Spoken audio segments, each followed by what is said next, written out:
warahmatullahi wabarakatuh. Di sini kelompok 2 yang beranggotakan Dian Irma Puspitasari, Immanuel Widya Firmanda, Verba, dan Nurul Laila Ramadhani. Di sini akan presentasikan tentang pengembangan sistem informasi pelaporan transaksi penjualan dengan multilokasi dan multi harga produk pada konter.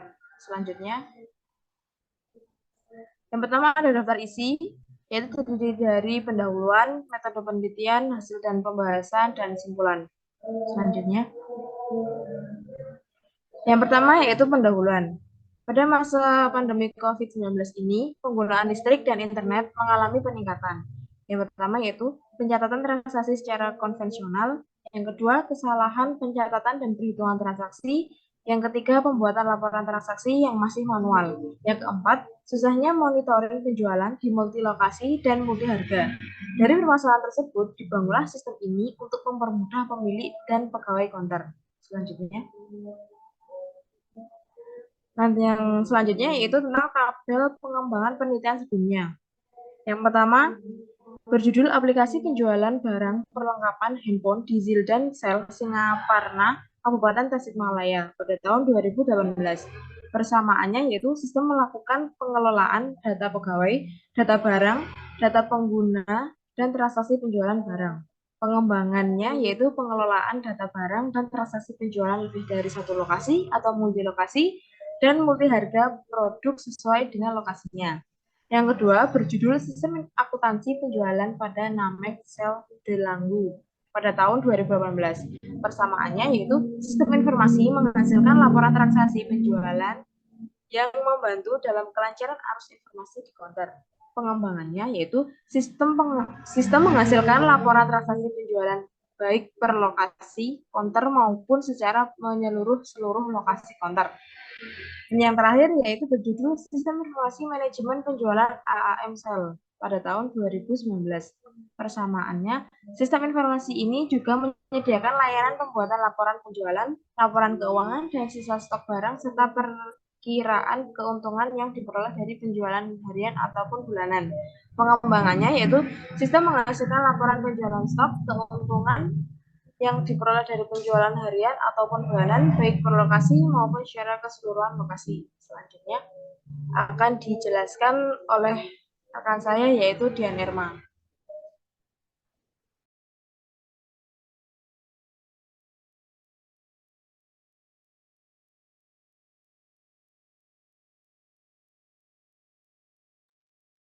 Selanjutnya yaitu metode penelitian. Pada metode penelitian ini, pengembangan sistem informasi menggunakan metode waterfall, di mana metode waterfall itu sendiri terdapat beberapa tahapan. Yang pertama yaitu survei dan pengumpulan data.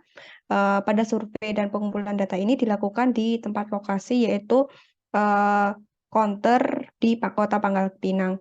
Selanjutnya yaitu analisa. Analisa yaitu penganalisaan sistem informasi dan pengumpulan data dari survei tersebut, bagaimana cara atau penyelesaian dari permasalahan tersebut. Kemudian desain sistem. Pada tahapan desain sistem ini terdapat sebuah tahapan-tahapan pembuatan rancangan-rancangan desain yang akan digunakan untuk sistem informasi ini. Selanjutnya yaitu implementasi. Setelah melakukan desain sistem dan perancangan apa saja yang akan dibuat, yaitu implementasi, yaitu penerapan dari desain sistem tersebut. Selanjutnya yaitu pengujian sistem. Setelah melakukan implementasi menghasilkan sebuah sistem informasi dan dilakukan pengujian sistem, apakah sistem sudah memenuhi standar atau sesuai dengan yang penulis inginkan. Selanjutnya yang terakhir yaitu evaluasi atau revisi dari program. Selanjutnya yaitu kelebihan metode waterfall. Yang pertama yaitu praktis, di mana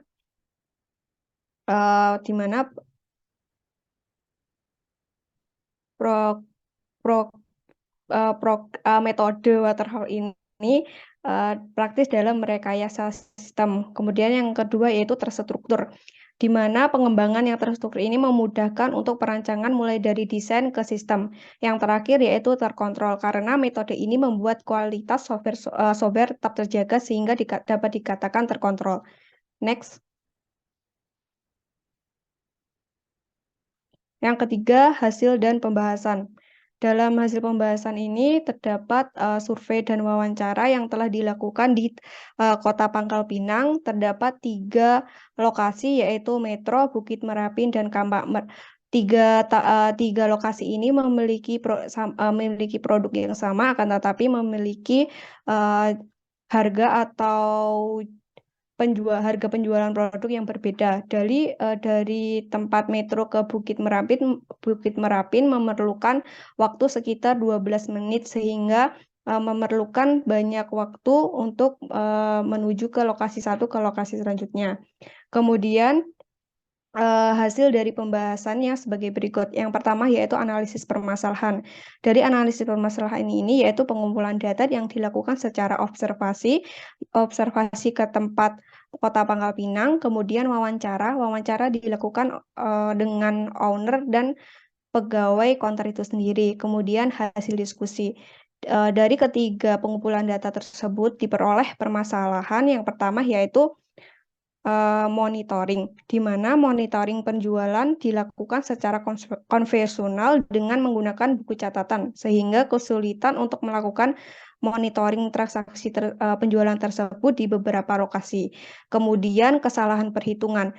Kenapa kesalahan perhitungan? Karena pencatatan penjualan yang dilakukan secara manual di buku catatan. Kemudian ketiga yaitu kehilangan, karena penjualan atau transaksinya dilakukan secara manual mengakibatkan terjadi kehilangan data sehingga dapat merugikan counter itu sendiri. Next. Yang ketiga yaitu desain sistem. Pada sistem ini terdapat diagram-diagram yang digunakan. Yang pertama yaitu use case diagram, yaitu alur untuk pembagian aktor-aktor, akses apa yang akan diberi, kemudian activity diagram.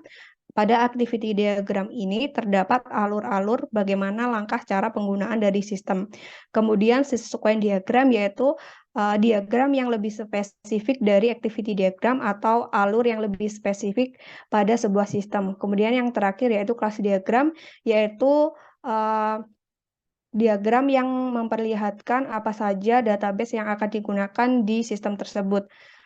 Pada poin 3.2.1 use case diagram terdapat 2 aktor. Yang pertama admin dan operator, di mana admin memiliki hak akses yaitu dapat mengelola data lokasi counter, kemudian dapat mengelola user operator, dapat mengelola data produk, dan yang terakhir yaitu monitoring transaksi penjualan. Kemudian yang kedua yaitu operator. Operator sendiri memiliki 2 hak akses. Yang pertama yaitu kelola data produk non-PPOB dan PPOB. PPOB itu sendiri yaitu Payment Point Online Bank atau pembayaran dilakukan secara online. Kemudian yang kedua yaitu input transaksi penjualan.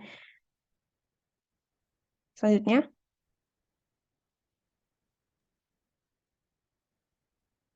Selanjutnya akan dijelaskan oleh Widya.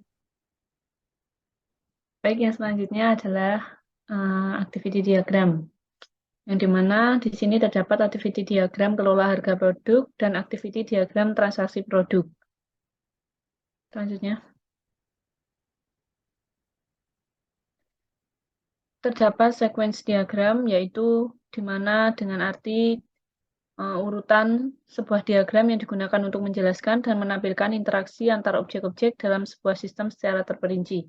Untuk yang pertama, di sini operator melakukan login, dan yang kedua dapat menampilkan menu transaksi produk non-PPOB, dan yang ketiga memilih produk non-PPOB, dan yang keempat terdapat data produk non-PPOB, yang kelima validasi data, untuk yang keenam menampilkan data produk non-PPOB, yang ketujuh memasukkan data transaksi non-PPOB, di mana terdapat ID lokasi, counter produk, stok masuk, stok keluar, dan operator. Untuk yang selanjutnya, data disimpan, lalu data transaksi produk non-PPOB disimpan. Lalu data transaksi produk non-PPOB ini berhasil disimpan dan dapat ditampilkan pesan data berhasil disimpan. Selanjutnya. Yang selanjutnya ada class diagram, di mana di sini terdapat user, admin, operator, lokasi, transaksi produk non-PPOB, harga produk non-PPOB, produk, satuan produk, harga produk PPOB, dan transaksi produk PPOB. Di mana jelasnya akan dapat dibaca di layar berikut. Selanjutnya akan dijelaskan oleh rekan saya, Nurul Laila.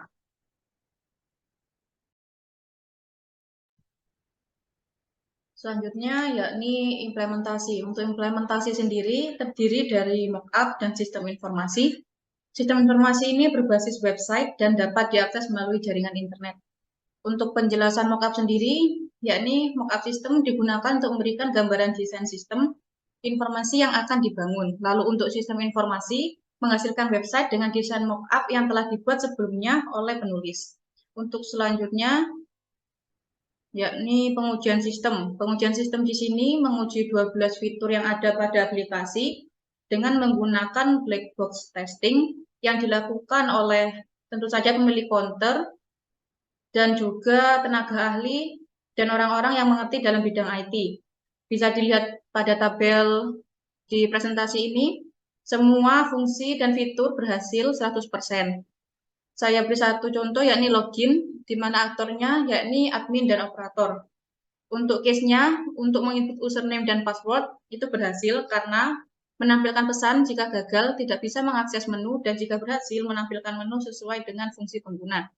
Selanjutnya bisa dibaca pada tabel 2 pengujian sistem. Lalu selanjutnya evaluasi. Untuk evaluasi di sini membandingkan aplikasi yang telah dibuat dengan metode konvensional yang telah dilakukan oleh konter, yakni yang pertama untuk proses pembuatan laporan transaksi harian. Untuk jumlah data, estimasi rata-rata 90 data transaksi per lokasi. Untuk secara konvensional atau tradisional memerlukan waktu 1 menit untuk mengelola transaksi 5 data sehingga total untuk membuat laporan harian 90/5, yakni kira-kira 18 menit per lokasi. Tapi untuk menggunakan aplikasi yang telah dibuat, waktu yang diperlukan hanya kurang dari 1 menit per lokasi. Untuk proses pembuatan laporan transaksi harian semua lokasi, rata-rata waktu yang diperlukan 3 kali 18 menit, 54 menit, ditambah waktu untuk mengunjungi masing-masing lokasi, misalnya untuk pengunjungan lokasi memerlukan waktu 12 menit, dikali 3 lokasi yang sebelumnya telah teman saya jelaskan, lalu ditambah 54 menit, totalnya menjadi 1 jam 30 menit. Namun dengan menggunakan aplikasi yang telah dibuat, waktu untuk melakukan hal tersebut menjadi kurang dari 1 menit untuk semua lokasi. Lalu untuk proses terakhir yakni pembuatan laporan transaksi bulanan.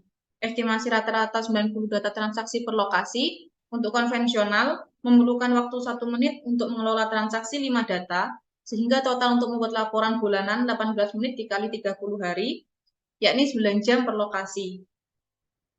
Lalu untuk menggunakan aplikasi, waktu yang digunakan untuk melakukan hal tersebut yakni kurang dari 1 menit per lokasi. Lalu untuk kesimpulan dari presentasi kami yakni 1. Metode UML sangat cocok. Yang kedua, hasil pengujian black box 100% berhasil dan layak untuk digunakan. Yang ketiga, penerapan sistem informasi lebih cepat dan efisien dalam setiap waktu lokasi penjualannya. Lalu yang terakhir, yang keempat, waktu eksekusi untuk menampilkan data laporan transaksi sebanyak 53.648 hanya memerlukan waktu 0,2129 detik atau kurang dari 1 menit, yang tentunya lebih cepat dibandingkan dengan cara konvensional. Berikut sekian dari presentasi kelompok kami. Apabila ada kekurangan dan kesalahan, kami mohon maaf.